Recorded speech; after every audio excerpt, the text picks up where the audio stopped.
বোকার সঙ্গে বাস করছেন।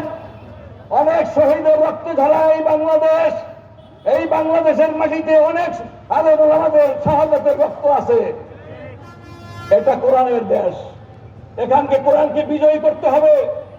আমাদের শেষ আকাঙ্ক্ষা থাকবে কোরআনের সাথে কোরআনকে বিজয়ী করে কোরআনের ক্ষমতা, কোরআনের শাসন আমরা ওই গণভবনে, বঙ্গভবনে, সংসদ ভবনে পৌঁছে দিয়ে আমরা নিবৃত হব ইনশাআল্লাহ।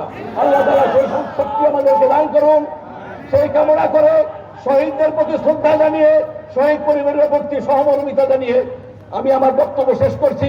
এখন প্রধান অতিথিকে অনুরোধ করব, উনি এই শহীদ পরিবারের সদস্যদেরকে ওনার পক্ষ থেকে যেটুকু হাদিয়া আমাদের পক্ষ থেকে আসে সেটা ওনারা দিবেন। এই দেওয়ার পরে আমরা এখান থেকে বিদায় হব ইনশাআল্লাহ। ততক্ষণ পর্যন্ত আপনারা এখানে অবস্থান করবেন ইনশাআল্লাহ। আমরা একটি ইনসাফপূর্ণ সমাজ কায়েমের আকাঙ্ক্ষা নিয়ে এখানে বেঁচে আছি।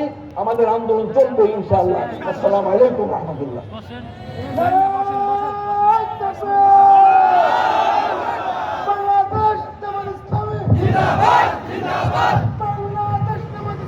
জিন্দাবাদ